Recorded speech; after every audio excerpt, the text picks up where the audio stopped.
오늘 예배에 함께 하시는 성도님들 주님의 이름으로 환영하고 축복합니다. 또 한 주 동안 어떻게 평안하셨습니까? 또 이 거룩한 주일 예배에 함께 참여하는 우리 모든 심령들 가운데에 하나님의 위로가 더하시고 또 주님이 홀로 영광 받으시는 그런 기쁜 예배 드리는 우리 모두가 되기를 우리 주님의 이름으로 소망합니다. 우리 시편 67편 우리 1절부터 4절에 이런 말씀으로 우리에게 주셨습니다. 하나님은 우리에게 은혜를 베푸사 복을 주시고 그의 얼굴빛을 우리에게 비추사 주의 도를 땅 위에 주의 구원을 모든 나라에게 알리소서. 하나님이여 민족들이 주를 찬송하게 하시며 모든 민족들이 주를 찬송하게 하소서.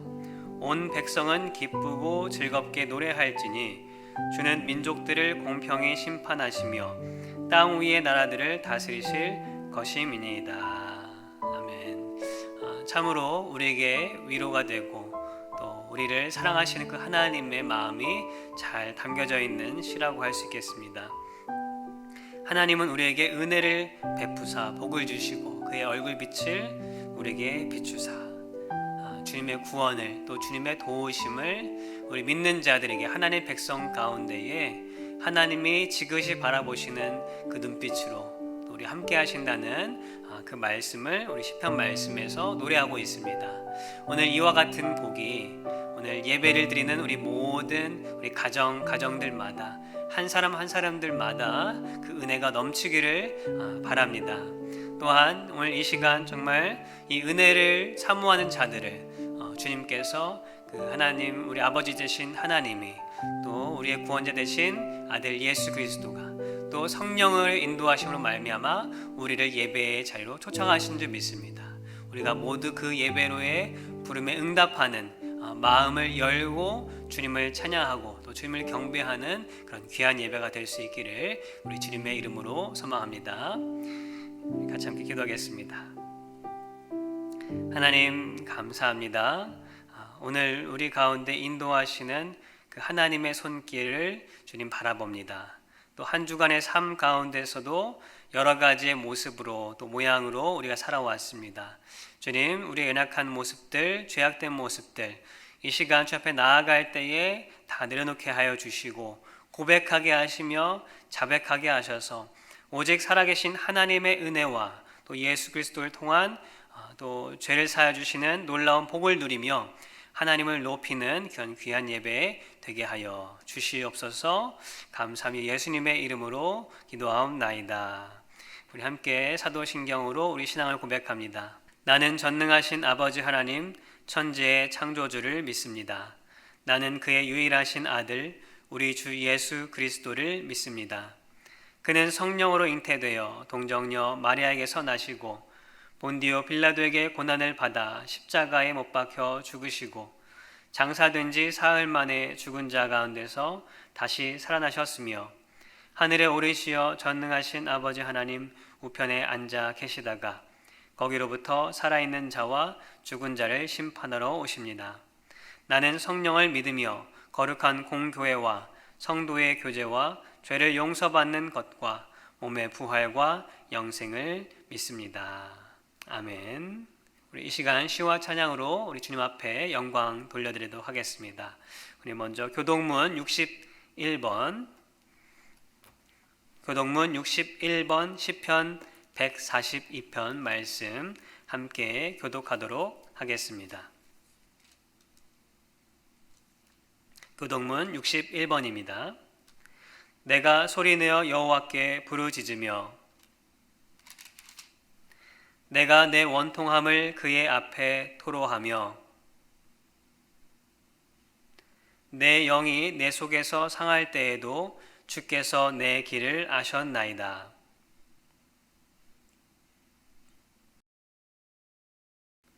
오른쪽을 살펴보소서. 나를 아는 이도 없고 나의 피난처도 없고 여호와여 내가 주께 부르짖어 말하기를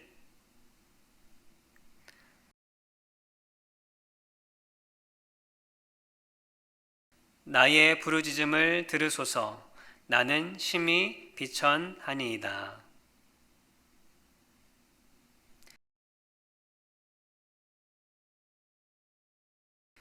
내 영혼을 옥에서 이끌어내사 주의 이름을 감사하게 하소서.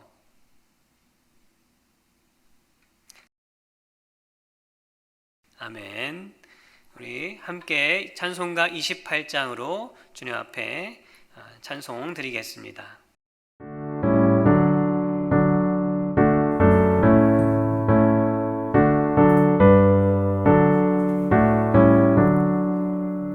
복의 근원 강림하사 찬송하게 하소서. 한량 없이 자비하심 증량할 길 없도다.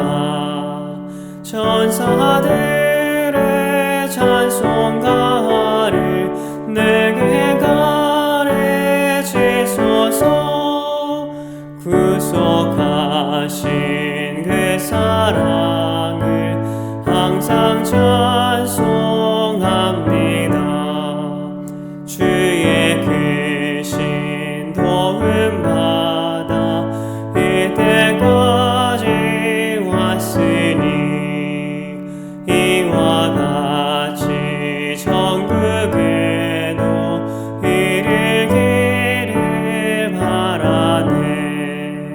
하나님의 품을 떠나 죄에 빠진 우리를 예수 구원하시려고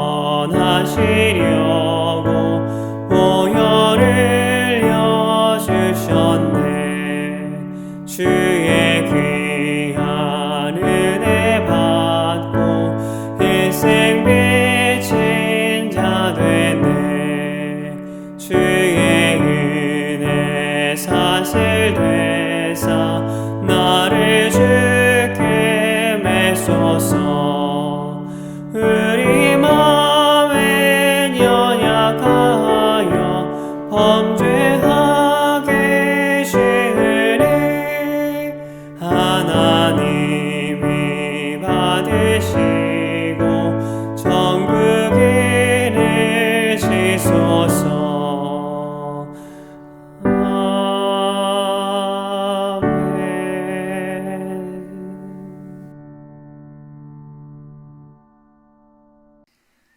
하늘의 하나님 아버지, 감사합니다.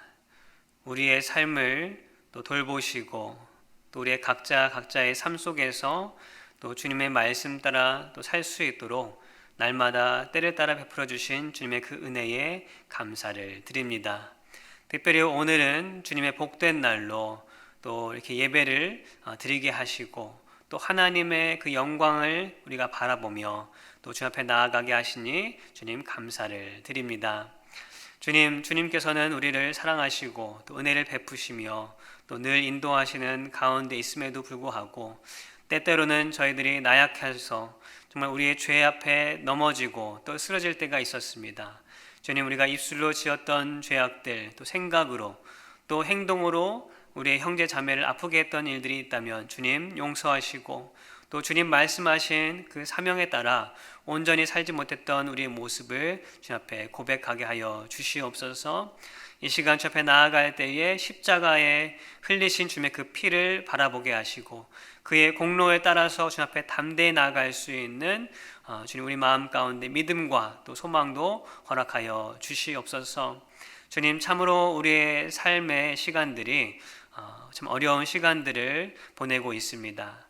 새해를 시작했음에도 불구하고 우리의 마음 가운데는 어떤 새로운 마음들보다는 정말 이 세상의 여러 가지 일들로 말미암아 우리 가운데에 답답한 마음들이 있습니다. 주님, 그러나 그런 마음 속에 우리가 넘어지고 좌절하는 것이 아니라 하나님 말씀 가운데 더욱 굳굳하게 서서 주님을 바라볼 수 있는 주님의 백성들 다 되게 하여 주시옵소서. 주님, 우리 교회의 기도 제목을 가지고 함께 기도하게 하여 주시옵소서. 주님, 건축을 위하여 기도합니다. 주님, 우리 허락하신 이 놀라운 일을 우리가 감사함으로 아버지 함께 한 마음으로 기도할 수 있게 하여 주시고 모든 진행되는 과정이 하나하나 주님의 손길이 아버지 지금 닿게 하셔서 이 모든 일들 통하여 주님의 영광이 드러날 수 있는 아버지 일 될 수 있도록 주님 인도하여 주시옵소서. 우리 니카라과 선교를 기억하여 주시옵소서. 참으로 열악한 상황 가운데 있는 이 니카라과 또 백성들 또 성도들 우리 선교사님들을 주님 붙들어 주셔서 그들이 넉망하지 않고 넘어지지 아니하도록 날마다 베푸시는 그 하나님의 은혜가 더욱 더해질 수 있도록 주님 인도하여 주시옵소서. 주님 이 시간 각자의 자리에서 또 가정에서 주의 말씀 앞에 나온 우리 성도님들을 주님 붙들어 주시고 그 가정들마다 주님께서 놀라운 복으로 또 평안으로 허락하여 주시옵소서. 또한 아버지 주님 이 시간에도 여러 가지 상황에 따라 질병과 또 삶의 무거운 짐들 때문에 아파하고 고난을 겪고 있는 성도들이 있습니다. 주님 그들 가운데 찾아가 주셔서 위로하시며 하나님의 회복과 또 주님의 만지시는 그런 놀라운 주님의 손길이 넘치게 하여 주시옵소서. 이 시간 주님 말씀을 듣기를 원합니다. 주님 우리의 귀를 열게 하시고 우리의 마음을 열게 하셔서 하나님이 들려주시는 그 말씀을 아멘으로 받아 누리며 또 삶의 아버지 주님 우리의 유일한 가치관으로 또 삶의 방향으로 삼고 살아갈 수 있는 우리 모두가 될 수 있도록 주님 인도하여 주시옵소서. 감사함이 예수님의 이름으로 기도하옵나이다. 아멘. 우리 이 시간 함께 볼 말씀은 우리 베드로전서 3장 8절부터 12절까지의 말씀이 되겠습니다.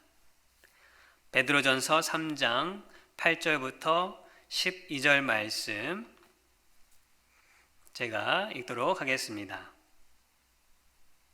마지막으로 말하노니 너희가 다 마음을 같이하여 동정하며 형제를 사랑하며 불쌍히 여기며 겸손하며 악을 악으로 욕을 욕으로 갚지 말고 도리어 복을 빌라.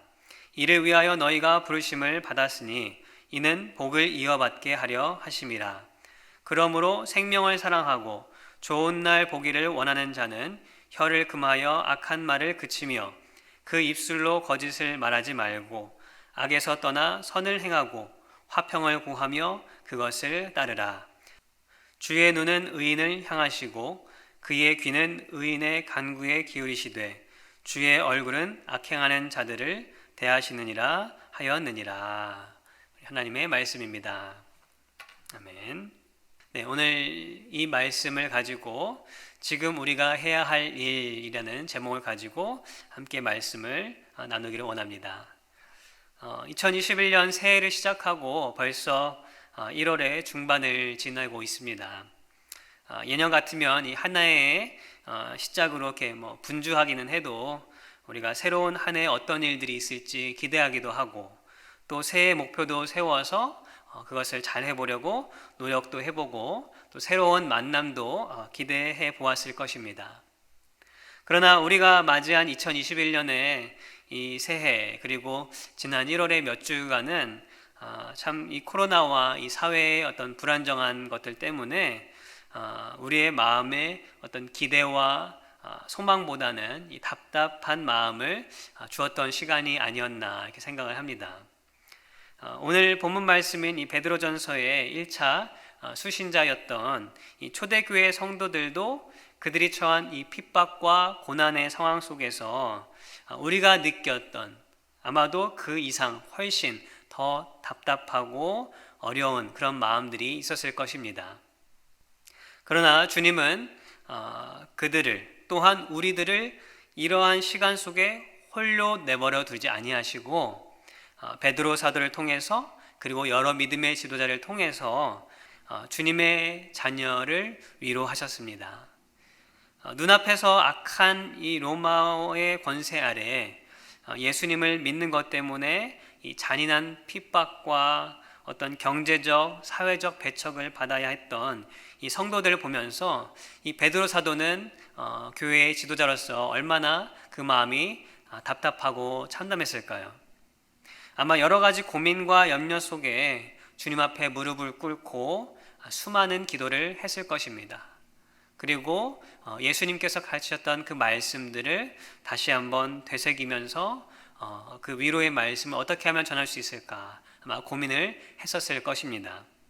그리고 마침내 이 베드로서 이 편지를 써서 그 성도들을 위로하고 돕기로 마음을 먹었을 것입니다.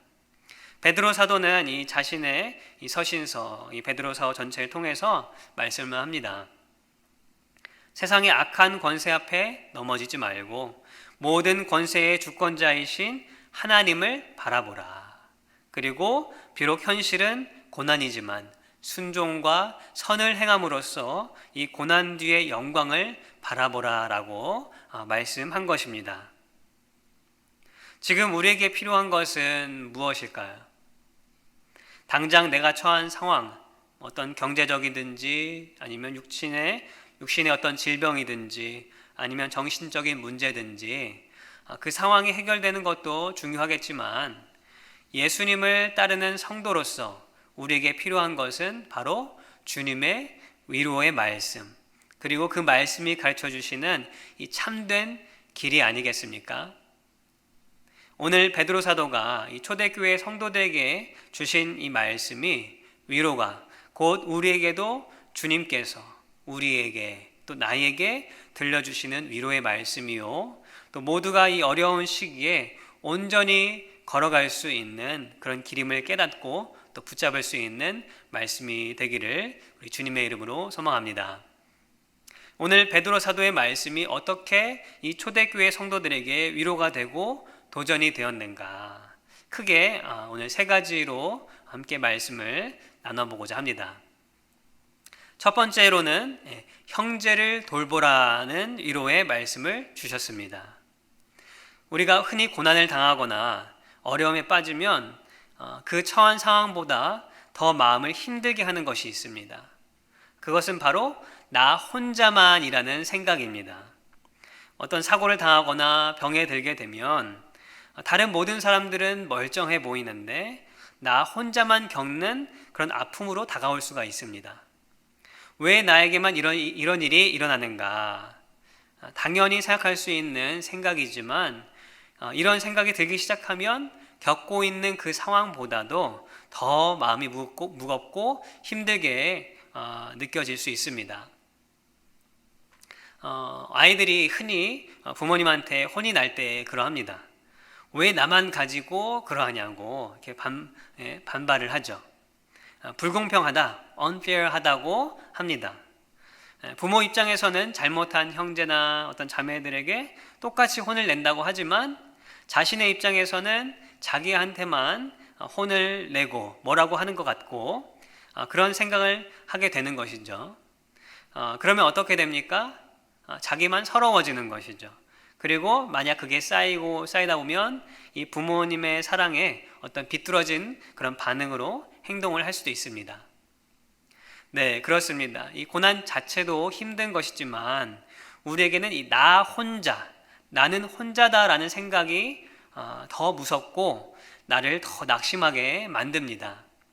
그래서 베드로 사도는 형제를 돌보라, 즉 서로를 돌아보아라 라는 말로 먼저 위로를 하는 것입니다.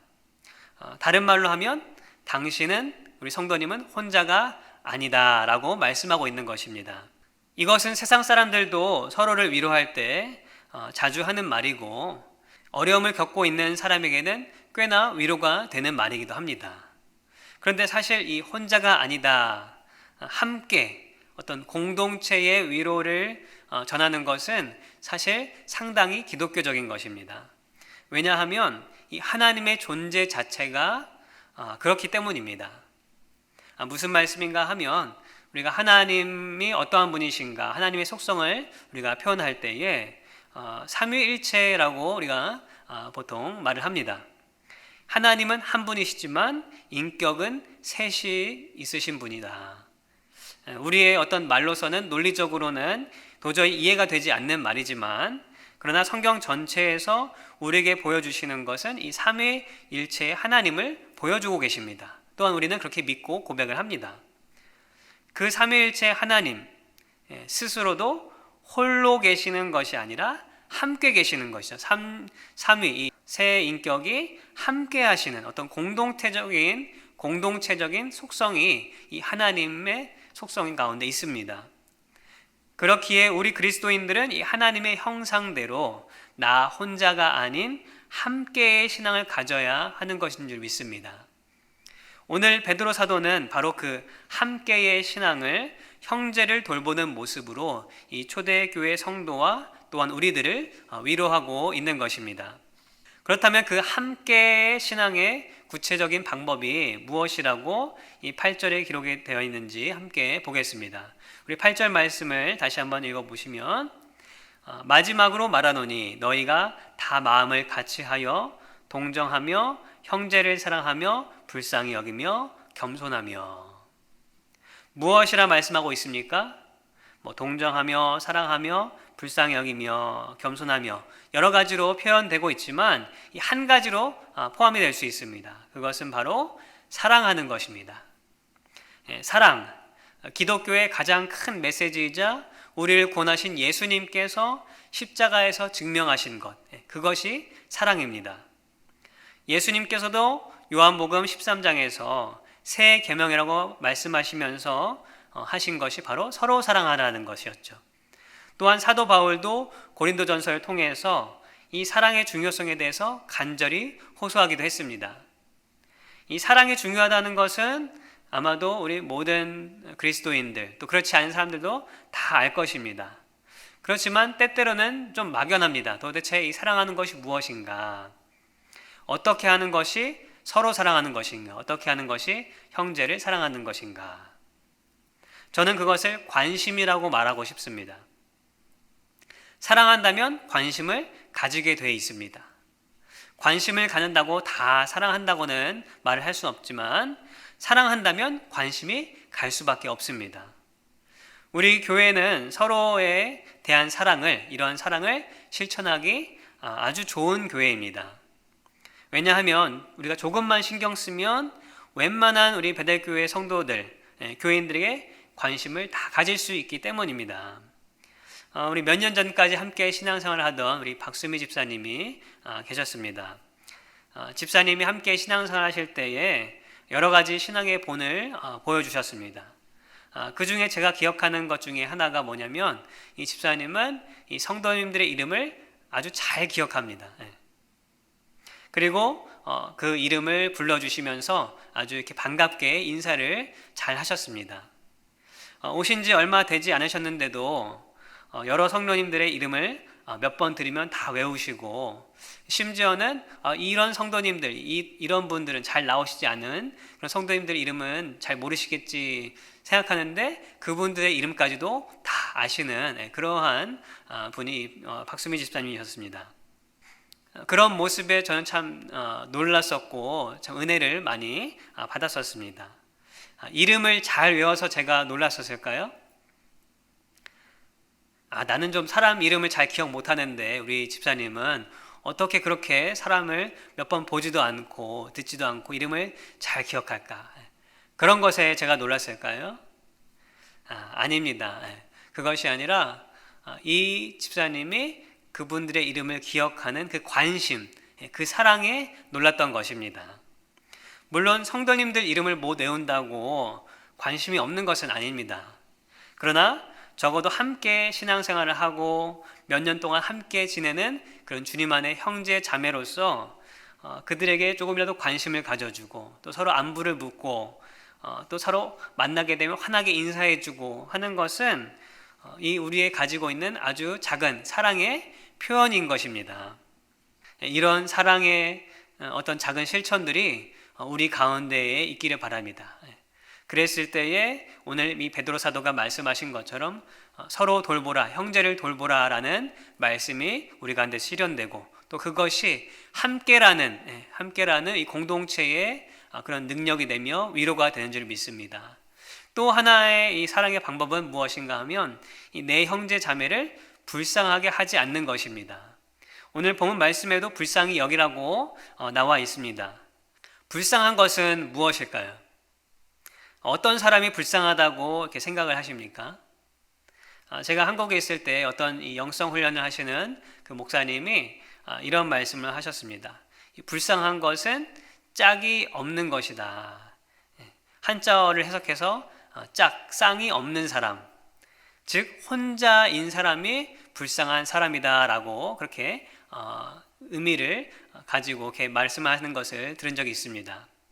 물론 우리말 단어의 정확한 뜻은 아니지만 그 말에 담겨져 있는 어떤 혼자만에 있는 그런 불쌍함, 함께하지 못하는 것에 대한 그런 의미가 담겨져 있다라고 생각합니다. 그렇다고 해서 오랫동안 결혼하지 않고 혼자 있으신 분이 불쌍하다는 것이 아닙니다. 성도들 가운데 이 혼자라고 느끼게 되는 사람이 있다면 그 사람은 불쌍한 사람이 되는 것입니다. 세상에서는 몰라도 교회 안에서 그리스도의 공동체 안에서 그런 불쌍한 사람이 있다는 것은 너무나 안타까운 일입니다. 형제를 사랑한다고 해서 무언가 눈에 보이는 어떤 큰 행위는 아니더라 하더라도 혼자가 아님을 느낄 수 있도록 하는 그 모든 우리의 작은 행위들은 주님이 원하시고 또 칭찬하시는 그런 사랑의 방법임이 분명합니다. 우리는 형제를 돌보는 그리스도인이 되어야 할 줄 믿습니다. 서로를 돌보고 사랑하는 것이 이 고난 중에 있는 또한 어려운 시기를 보내고 있는 우리가 지금 해야 할 일 중에 하나이며 또 주님의 위로를 나누는 일임을 우리가 믿고 또 행할 수 있기를 바랍니다. 지금은 여러 가지로 그런 어떤 이 사랑의 관심과 이 교제가 많이 제한되어 있지만 그래도 여전히 우리가 할 수 있는 일은 있습니다. 먼저 서로 연락해서 별일이 없었는지 안부를 물어봐주고 또 교인 중에 혹시 무엇이 필요한 사람이 있을까 한번 생각하면서 작은 것 하나라도 그 문 앞에 놓고 오는 그런 정성, 그런 관심을 우리는 할 수가 있습니다. 그런 사랑이 우리 가운데 더욱 넘쳐나서 우리 이런 시기 가운데 서로가 위로가 되고 또 서로가 주님의 위로를 전할 수 있는 우리 모두가 될 수 있기를 주님의 이름으로 소망합니다. 두 번째, 도리어 복을 비는 말을 하라는 위로의 말씀을 오늘 사도 베드로는 하고 있습니다. 두 번째 생각해 볼 것은 다른 말로 하면 우리의 말, 또 언어 습관, 어떤 생각의 전환입니다. 9절 말씀에 이렇게 기록하고 있습니다. 악을 악으로 욕을 욕으로 갚지 말고 도리어 복을 빌라. 이를 위하여 너희가 부르심을 받았으니 이는 복을 이어받게 하려 하심이라. 초대교회 성도들에게 이 로마의 핍박과 또한 로마 황제는 바로 이 악 중에 악이었을 것입니다. 너무나 잔인하게 이 사람의 생명을 위협하고 또 이 막강한 권력으로 압제하는 그 모습 속에 치가 떨렸을 것입니다. 아마도 그 중에 어떤 사람들은 이러한 횡포와 핍박 속에 분노했을 것입니다. 그래서 동일하게 무력으로 로마의 군대와 같이 로마의 정권과 같이 무력으로 보복하고자 했던 그런 사람들도 있었을 것입니다. 몇 년 전에 제가 성경 공부로 이 로마서 강해를 인도했던 적이 있습니다. 그때 이제 마지막 수업 마지막 시간에 최근에 만들어졌던 이 사도 바울에 관한 영화를 같이 함께 본 적이 있습니다. 그 영화에서 이러한 내용을 다루었습니다. 이 사도 바울은 감옥에 있고 다른 교회의 지도자들이 각 그리스도인의 무리를 이렇게 돌보며 숨어서 신앙생활을 합니다. 그런데 어느 날 몰래 이 심부름을 하던 이 소년이 이 군인에게 로마 군인에게 발각이 돼서 도망치다가 목숨을 잃게 되었습니다. 안 그래도 이 로마 정권과 이 박해 속에서 힘들어하던 이 그리스도인들이 이 소식을 접하고 나서 오열하고 막 분노하게 됩니다. 그 중에 젊은 무리가 이 교회의 지도자에게 막 항의를 합니다. 이제는 더 이상 숨어서 지낼 수 없다.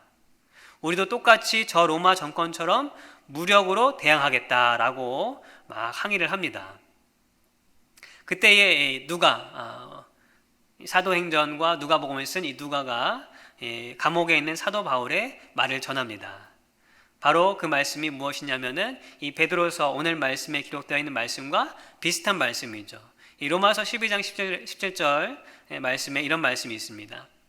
아무에게도 악을 악으로 갚지 말고 모든 사람에게 선한 일을 도모하라. 악을 악으로 갚는 일은 쉬운 일입니다. 인간적으로 보았을 때 죄성이 있는 우리의 습성에 따라 당연한 일일 수 있습니다. 그렇게 하면 마음이 후련해질 것 같습니다. 그러나 복수하고 악을 악으로 되갚는 일의 마지막이 그렇던가요? 정상적인 사람이라면, 더욱이 예수님을 믿는 사람이라면 그 마지막은 후회만 남는다는 것을 우리는 잘 알고 있습니다. 그래서 베드로 사도는 9절에서 무엇이라고 말씀합니까? 도리어 악을 복으로 갚아주라고 말씀하고 있는 것입니다. 나에게 해를 주고 고난을 주는 자에게 오히려 복을 빌어주라. 이것은 어려운 일이죠. 아무리 신앙생활을 오래 했다고 하더라도, 직분을 가지고 신앙생활을 하고 또 목사라 하더라도 어려운 일입니다. 그러나 예수님을 믿는 사람이라면 해야 할 일입니다. 그리고 예수님을 믿는 사람들은 그렇게 할 수 있습니다. 왜냐하면 바로 예수님께서 우리를 위해서 그렇게 하셨기 때문입니다. 십자가에서 모진 서력과 고통 중에 도살장에 끌려가는 양과 같이, 또 소와 같이 아무런 반항을 하지 않으셨던 그 주님의 모습은 반항을 하지 못해서가 아니라 우리를 위해서, 또한 우리에게 보여주시려고 자신을 해하는 이 로마 군병과 또한 유대인 지도자들에게 오히려 하나님께 저들을 용서해 달라고 간구하셨던 것입니다. 악을 악으로 갚지 않고 복으로 갚는 것은 단순히 나에게 해를 주는 사람에게만 해당하는 것이 아니라 내가 처하는 이 어려운 상황에도 적용할 수 있는 것입니다. 무슨 말씀인가 하면 때때로 내게 일어나는 일이 내게는 정말 악하다 싶을 정도로 비참하기도 하고 또 절망적인 일이 있을 수가 있습니다. 그런 일들에 대해서 우리는 어떻게 반응을 하기 쉽습니까? 부정적인 마음으로 환경 탓을 하고 누구 탓을 하고 좌절하고 낭망하기가 쉽습니다. 어쩌면 그렇게 되는 것이 아주 자연적인 것일 수 있습니다. 그러나 우리 그리스도인들은 그런 일이 다가올 때에 낙심과 좌절과 남 탓으로 반응하는 것이 아니라 오늘 말씀에 비춰보면 도리어 주님의 뜻을 구하고 더 주님께 매달려 감사를 찾을 수 있는, 또 일어설 수 있는 그런 태도가 우리에게는 필요한 줄 믿습니다. 한국의 어떤 자매의 간증을 들었습니다. 이 자매님은 작년 가을까지 해서 이 80차례가 넘는 항암 치료를 받아야 했던 암 환자였습니다. 보통 암에 걸리게 되면 상태에 따라 다르겠지만 몇 차례의 항암 치료를 받기도 합니다. 그런데 그 항암 치료가 아주 독해서 고통스럽다고들 말을 합니다. 요새 약이 아무리 좋아졌다 하더라도 이 항암 치료 자체가 살아있는 우리의 정상 세포를 죽이는 것이기 때문에 고통스러운 일일 수밖에 없습니다. 그런데 이 자매는 나이가 많은 것도 아니고 젊은 나이에 이 80차례가 넘는 이 항암 치료를 했다고 하니 정말 세상을 욕하고 부모를 욕하고 누구를 욕해도 충분한 상황이 아닙니까? 그런데 이 자매가 간증할 수 있었던 것은 이런 암투병에서 예수님을 만났기 때문입니다. 그리고 그 예수님을 만나고 생각이 완전히 달라져서 내 주인은 예수님이시다라는 것을 깨달았을 때, 그럼 내 몸의 주인도 예수님이시고 내 몸에 있는 이 암도 주님의 것이 아닌가라는 생각을 하면서, 그리고 그 인생을 자신의 고난을 바라보는 그런 눈이 아니라 하나님을 바라보고 또 하나님의 하실 일들을 기대하고 감사할 수 있는 삶으로 변화됐기 때문에 이러한 간증을 할 수 있었던 것입니다. 악을 악으로 갚지 않고 도리어 복으로 갚는다는 것은 생각의 전환입니다. 단순한 가치관의 변화가 아니라 주님 안에 모든 선한 뜻이 있음을 믿고 소망하면서 그분이 나의 고난과 현재의 어려움을 아시고 도우시고 또 위로하시고 또 구원하신다는 믿음 안에서 그 상황을 초월하는 것, 그 생각의 전환이 우리 모두에게 있어야 할 줄 믿습니다. 또 그리고 이 생각이 있을 때에 악을 악으로 갚지 않고 욕을 욕으로 갚지 않고 도리어 복으로, 도리어 감사로 만들어낼 수 있는 이 믿음이 우리의 삶의 위로가 될 수 있는 것임을 믿으시기 바랍니다. 마지막으로 베드로 사도는 이 시편 34편의 말씀을 인용하여서 선을 행하는 것이 고난 중에 있는 그리스도인의 위로요 살아갈 길이라고 말씀하십니다. 오늘 본문 말씀의 10절부터 12절 말씀은 이 시편 34편 12절 이후 말씀들을 인용한 것입니다. 이 시편에 보시면 이 제목이 붙어 있는 시편들이 있습니다. 그런데 그것은 성경이 나중에 편집하면서 추가된 것이 아니고 원래 본문에 기록되어 있는 어떻게 보면 시의 한 부분에 해당합니다. 이 오늘 인용된 이 시편 34편도 그 시편의 제목이 있습니다. 그 어떤 제목이 붙어 있는가 하면 다윗이 아비멜렉 앞에서 미친 채 하다가 쫓겨나서 지은 시라고 적혀 있습니다. 다윗이 자신을 죽이려는 사울 왕을 피해서 적군인 이 블레셋 지역에 들어가게 됩니다. 그때 이 적군이 블레셋 사람들이 또 그 성의 왕이 알아보게 됩니다. 다윗은 그 사람들 앞에서 자기를 알아보게 되어서 해를 입을까봐 미친 척을 하게 되죠. 막 입에 침을 흘리고 막 벽에다가 낙서하는 짓을 하면서 그 위기를 모면하게 됩니다. 이때부터 다윗의 고난이 어떻게 보면 시작이 되죠. 도망자로서의 삶으로 시작이 됩니다. 그런데 다윗은 참으로 이 비참한 그 순간에 그 상황에서 이 시편 34편을 지었다는 것입니다. 이 어떤 내용입니까? 시편 34편이 자신의 그 상황에 낙심하고 좌절하고 하나님을 원망하는 내용일까요? 사실 다윗의 많은 시들 중에 하나님 앞에 자신을 해하는 자들, 원수들을 저주하고 하나님께 보복을 요구하는 그런 탄원 시들이 있습니다. 그런데 여기서는 그러한 내용이 아니라 오히려 하나님을 찬양하고 도리어 하나님을 경외하는 자가 어떠한 자인지에 대해서 노래하고 있습니다. 고난과 어려움 속에도 오히려 하나님을 찬양하는 것입니다. 그리고 그 내용 중에는 오늘 베드로 사도가 인용하는 이 구절이 있는 것입니다. 주된 내용은 무엇입니까? 악을 버리고 선을 행하라.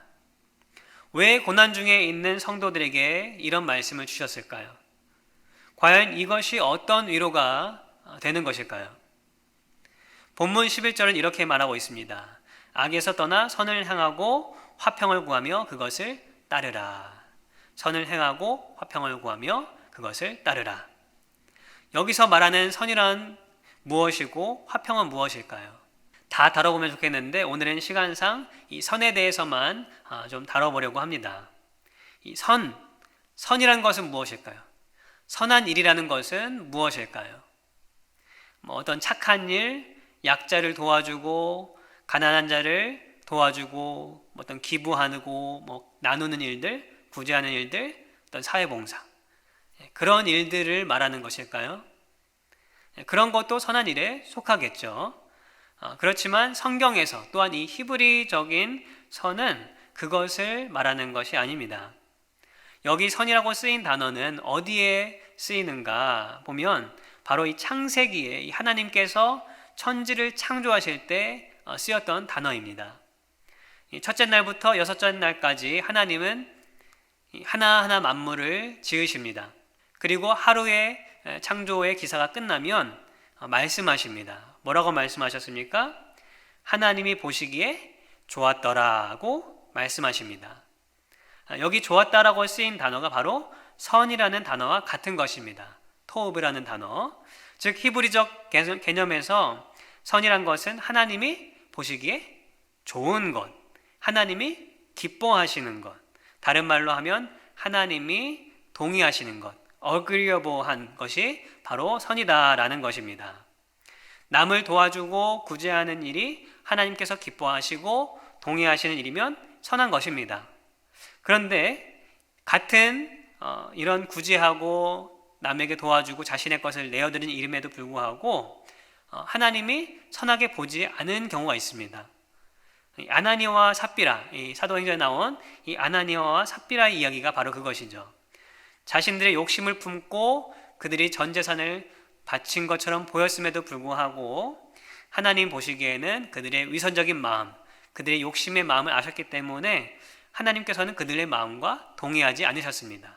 그리고 기뻐하지도 않으셨습니다. 그렇기 때문에 그것을 선이 아니라 악이라고 말씀하시고 그들의 목숨을 앗아가십니다. 그러므로 선을 행하는 일은 또한 내가 하는 것이 어떤 선한 것인가 아닌가 하는 것을 우리가 분별하기 위해서는 그것이 하나님께서 기뻐하시는 일인가, 하나님도 과연 이 일에 동의하실까라는 생각을 하면 되는 것입니다. 선을 행하라 라고 말씀하신다고 해서 무언가 거창하고 드러날 만한 것을 하는 것이 아닙니다. 물론 각자의 상황과 믿음에 따라서 그 일이 거창할 수도 있고 또 드러나는 일일 수도 있겠지만 대부분 우리의 일상의 삶에서도 선을 행할 수가 있습니다.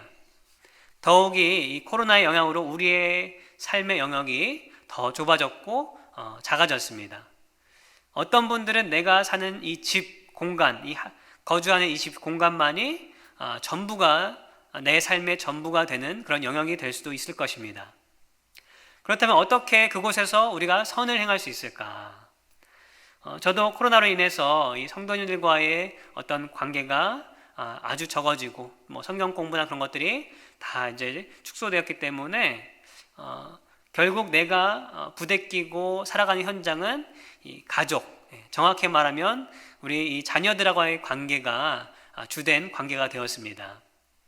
전에는 이 학교에 맡기던 것을 부모가 해야 되고 또 어머니들은 먹이고 놀아주고 또 하는 어떤 그 일 가운데 또 가사 일은 더 많아지는 것, 그런 일들의 삶이 우리의 삶이 되고 말았습니다.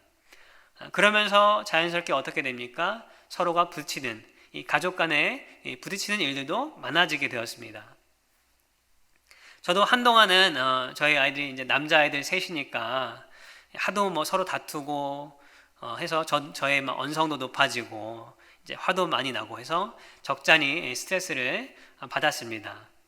그래서 제 스스로 왜 이럴 수밖에 없을까? 왜 화를 낼 수밖에 없었을까? 생각을 하고 고민하고 하던 중에 그런 생각이 들었습니다. 하나님은 이런 상황에서 무엇을 원하실까? 하나님은 이런 상황에서 내가 어떻게 하면 기뻐하실까? 생각을 해보니 이 아이들에게 혼내고 언성을 높이고 하는 것은 아니다라는 생각이 들었습니다. 오히려 아이들이 이 정해진 좁은 공간에서 같은 일과를 반복하고 하다 보니까 그렇게 되는 것이 아닌가라는 생각이 들게 되었습니다. 놀거리를 좀 내가 찾아주고 아빠로서 좀 찾아주고 또 쉽게 말하면 내가 우리 아이들하고 같이 놀아주는 시간들을 더 만들어주고 또 그렇게 해야겠다라는 생각이 제 마음속에 들었습니다. 물론 저도 해야 할 일들이 있기 때문에 아이들의 성에 차게는 못하더라도 조금이라도 아이들을 도울 수 있는 일들, 아이들이 기뻐할 수 있는 일들을 찾기 시작했습니다. 그래서 같이 놀 수 있는 소소한 취미거리도 한번 찾아보고 또 남자애들이니까 몸을 움직이도록 운동도 또 같이 할 수 있는 것들을 좀 해보고 그렇게 했습니다. 그리고 정서를 좀 안정시키고 좀 영적으로도 좀 돕기 위해서 좀 간단하고 짧더라도 아이들과 저녁에 성경을 같이 보기로 했습니다. 물론 남자아이들 셋의 욕구를 다 충족시키기에는 턱없이 부족했지만 그래도 효과는 있었습니다. 저에게는 가장으로서 또 아빠로서 이 아이들을 돌보면서 하나님이 기뻐하시는 자녀 교육은 무엇일까? 하나님이라면 내가 이렇게 하는 것을 동의하실까?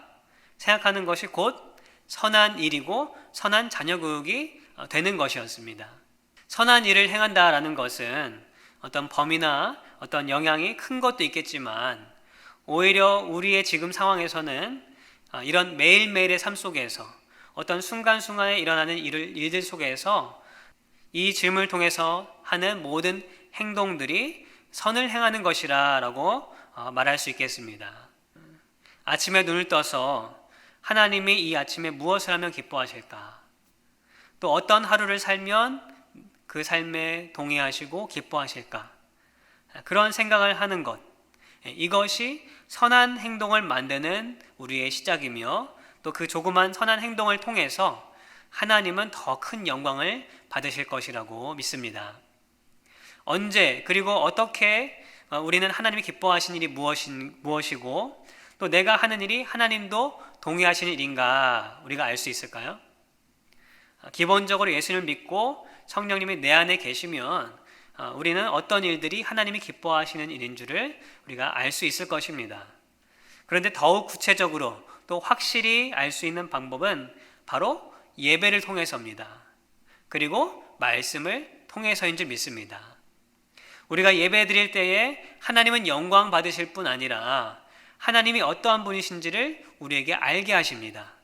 그리고 그 말씀을 통해서 더욱 그것을 확실하게 하시고 우리 마음에 심으시는 줄을 믿습니다. 말씀을 정리합니다.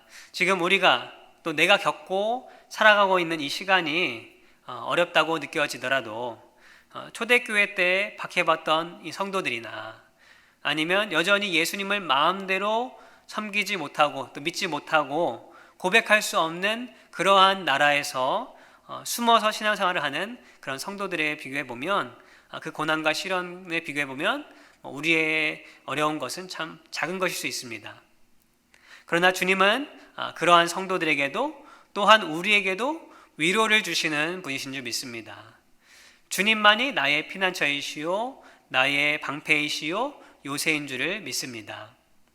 그 주님이 우리에게 말씀하시는 지금 내가 해야 할 일 그리고 할 수 있는 일은 한 마음으로 우리 형제 자매를 돌보는 일인 줄 믿습니다. 또한 악을 악으로 갚는 것이 아니라 도리어 복으로 갚고 또 상황을 뛰어넘는 태도를 가지는 믿음이 우리에게는 필요한 줄 믿습니다. 마지막으로 매일매일의 삶에서 어떤 일이 하나님이 기뻐하시는 일인가, 어떤 일이 하나님이 동의하시고 고개를 끄덕이시는 일인가, 그 일을 행할 때 우리 가운데 선을 이룰 수 있는 우리 모두가 될 수 있기를 주님의 이름으로 소망합니다. 오늘 이 말씀을 통해서 주님께서 우리의 모든 심령 가운데에 위로를 주시기를 간절히 소망합니다. 또한 그 말씀이 들어간 우리의 심령들마다 자라게 하시고 또 열매를 맺게 하실 줄을 믿습니다. 그런 우리의 모든 삶이 될 수 있기를 우리 주님의 이름으로 소망하고 축복합니다. 이 시간 우리가 그러한 마음으로 하나님은 나의 피난처이십니다 라는 우리 고백을 우리 찬양으로 함께 부르시고 우리 함께 잠시 기도하는 시간을 갖도록 하겠습니다.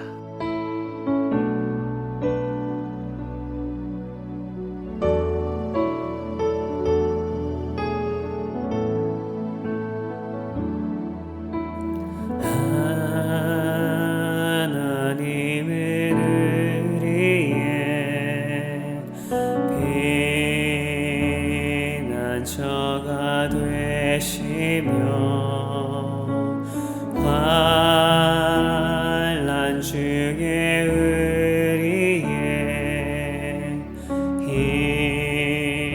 힘과 도움이시라.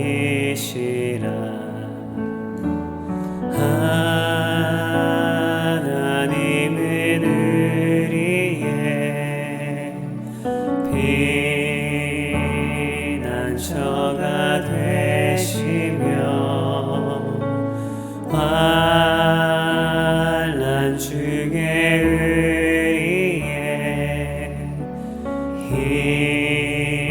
힘과 도움이시라. 너희는 가만히 있어. 너희는 가만히 있어. 주가 하나님의 말체여다. 열방과 세계 가운데 주가 높임을 받으리라.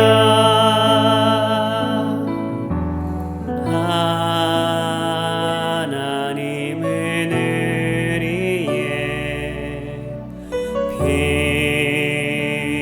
피난처가 되시며 환난 중에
그리스도 주님 오심을 기다리며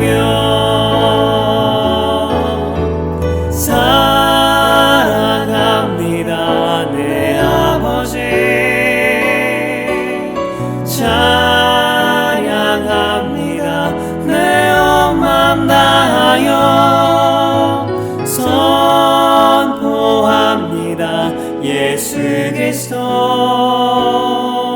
주님 오심을 기다리며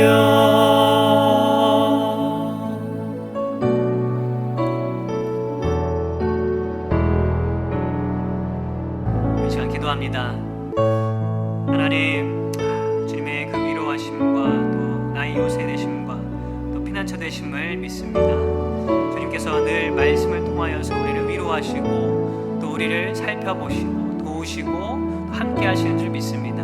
주님, 오늘 말씀을 들은 우리 모든 성도님들의 심령 가운데에 한 사람 한 사람 가운데 그 위로의 말씀이 전해지게 하여 주시고 특별히 주님 그 말씀을 따라 살아가고자 도전하고 또 다짐하는 우리 마음 가운데에 하나님의 도우심과 위로하심이 더욱 넘치게 하여 주시옵소서. 주님, 우리가 이 어려운 시기를 살면서 어떻게 일을 헤쳐나가야 될지 말씀 앞에 아버지 주님 우리가 묵상하게 하시고 그 앞에 서게 하시고 또 주신 말씀을 붙잡고 한 걸음 한 걸음 전진나가는 우리 모든 성도님들 되게 하여 주시옵소서.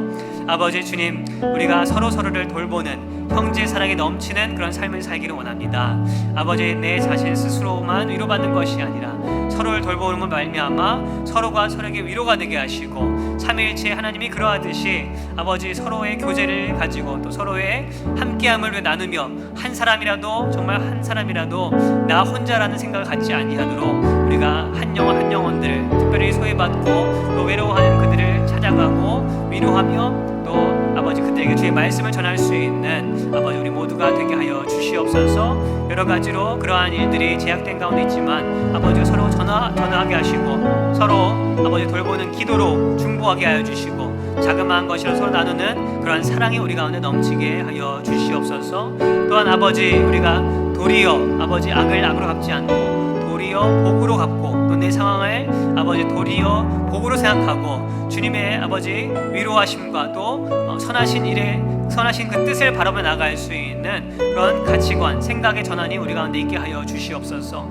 그리함을 말미암아 아버지 내 삶을 내 상황들을 정말 주의 믿음 가운데 바라볼 수 있게 하여 주시고 그 모든 것을 뛰어넘는 초월하는 그런 믿음의 사람들로 다 되게 하여 주시옵소서.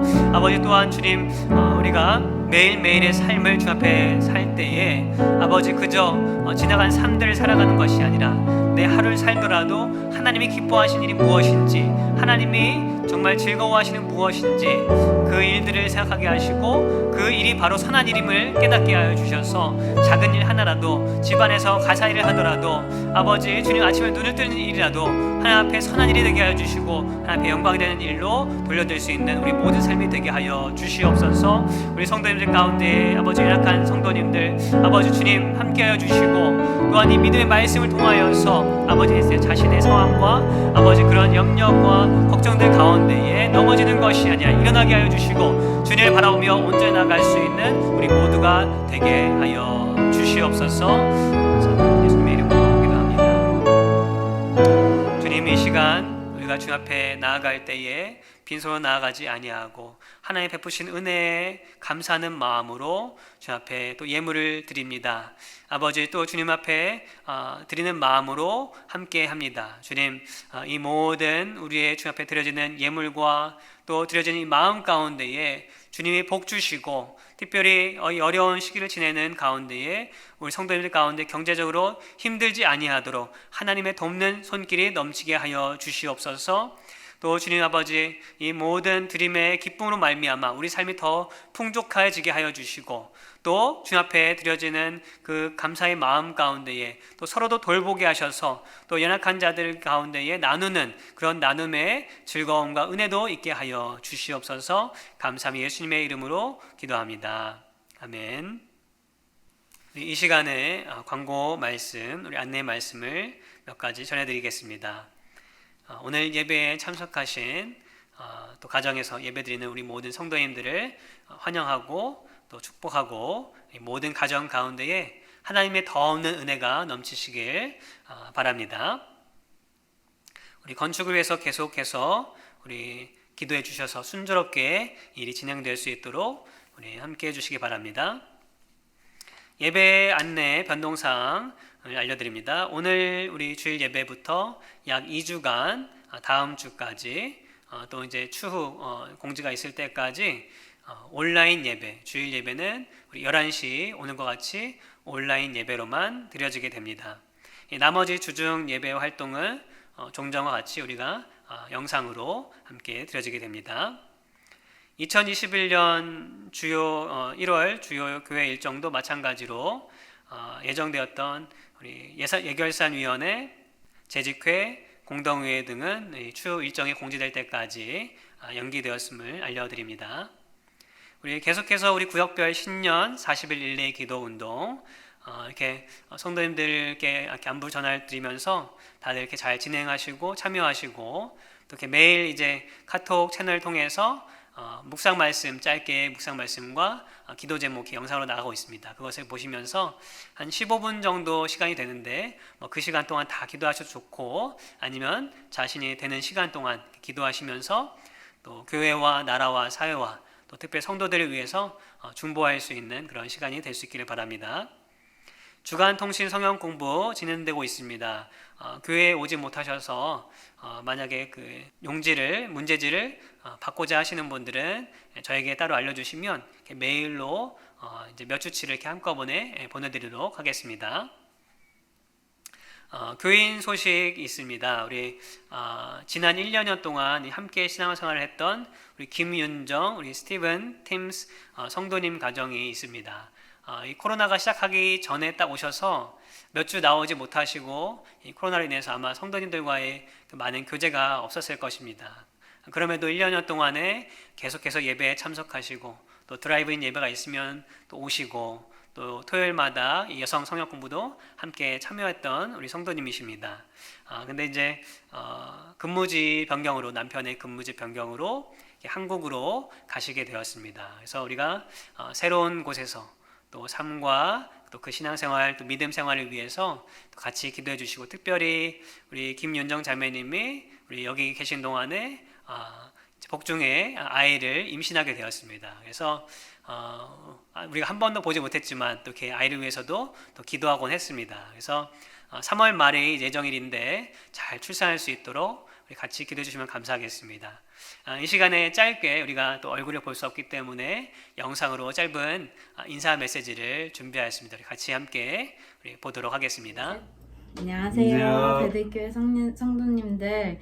저희가 한국으로 PCSing 가게 돼서 이렇게 영상으로 인사를 드리게 됐는데요. 코로나 바이러스 때문에 직접 얼굴 뵙고 인사드리지 못해서 너무나 아쉽습니다. 저희 한국 가서도 계속해서 베들교회 성도님들, 목사님들 그리고 또 교회 위해서 열심히 기도하고 또 저희 신앙생활도 더욱더 열심히 할 수 있도록 노력하도록 하겠습니다. 그동안 감사했습니다. 네, 감사합니다. 우리 성도님들이 기억하시고 또 같이 기도해 주시면 감사하겠습니다. 우리 세종한국학교 봄학기 일정이 주보에 나온 대로 우리 다음 주에 토요일 등록 접수를 하고 1월 말 30일부터 온라인으로 이 수업이 시작이 되게 됩니다. 네, 이 시간 우리 주신 말씀 우리 또 생각하면서 또 다짐한 우리 그 결단의 마음을 가지고 우리 325장 찬송과 함께 부르시고 축도함으로 오늘 예배를 마치도록 하겠습니다.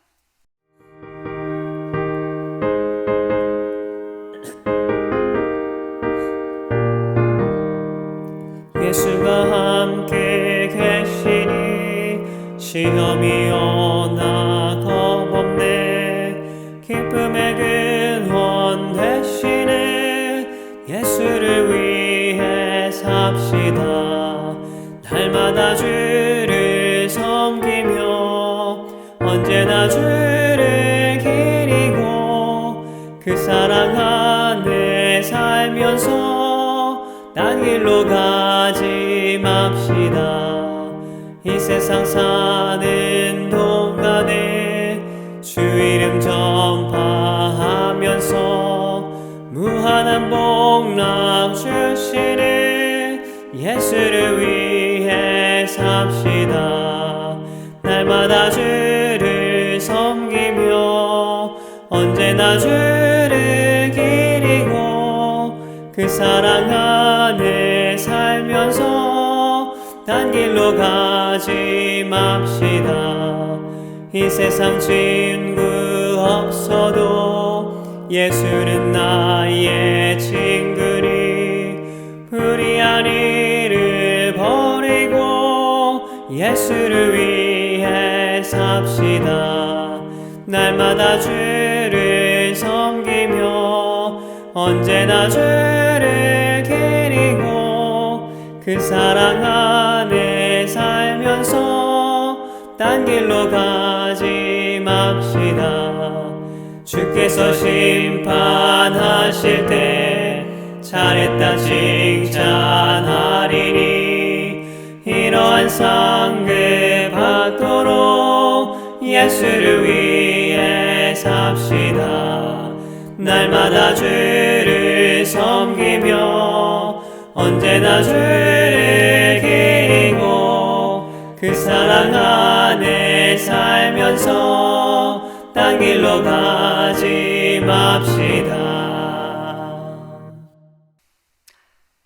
이제는 우리 주 예수 그리스도의 은혜와 하나님의 사랑과 성령의 교통하심이 오늘 말씀을 통하여 주신 주님의 위로를 품고 또 형제를 사랑하기를 원하며 또 악을 악으로 갚지 아니하고 도리어 복으로 갚는 그런 믿음의 그런 놀라운 태도를 가지고 살아가기를 다짐하며 또한 하루하루의 삶 가운데에 주님이 기뻐하시는 선한 일들을 행하기로 다짐하는 우리 모든 성도님들과 또 가정과 산업 위에 또 니카라과의 선교지와 또 김양자 선교사님과 또 세계 곳곳에서 주의 복음을 감당하는 모든 선교사님들과 또 복음 전파자 위에 나라와 민족 가운데에 영원토록 함께 있을지어다.